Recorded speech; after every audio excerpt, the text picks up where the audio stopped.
begging, pleading. I believe all of us have, at one time or another in our life, begged or pleaded with God, with Jesus.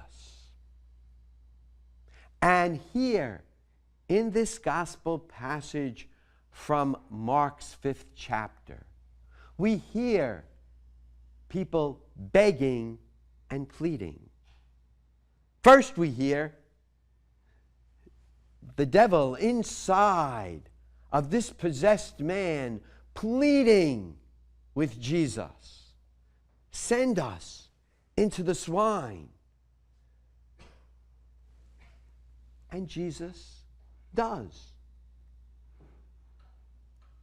Then we hear the people who are so upset, and we don't know exactly why they were upset. Maybe because being Gentiles and being in an agricultural type of area, in a farm area, they made their living off of the swine and the pigs. And now Jesus sent them hurling into a watery death. But what we see is that for whatever reason, they plead. Unlike many places where Jesus visited, where they pleaded for him to stay, here they plead for him to go.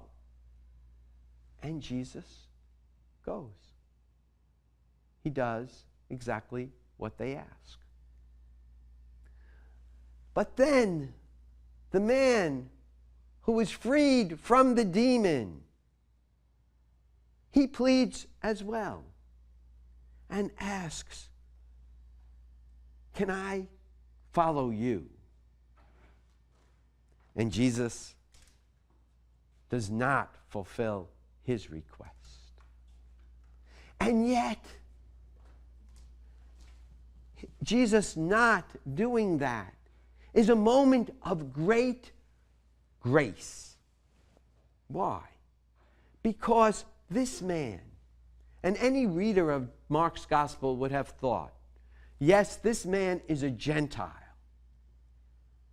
and he is to go off in Gentile territory because that's where Jesus is. He went to the other side of the lake, away from the Jewish people. And this man, his mission foreshadows the post-resurrection mission, where Jesus bids his apostles and disciples to go forth and spread the good news. Here this man goes forth and spreads good news about Jesus. So you see, it's not always having our prayers answered in which there is divine grace. This man is truly graced by God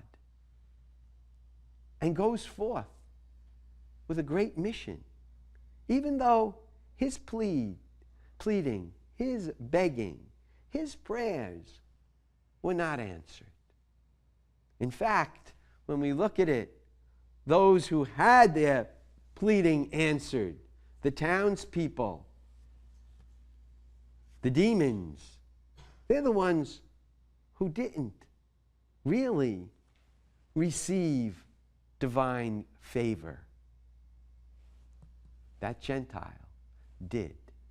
And he's an example to all of us to always have deep faith in the answers to our prayers, because our Lord does know what he is doing.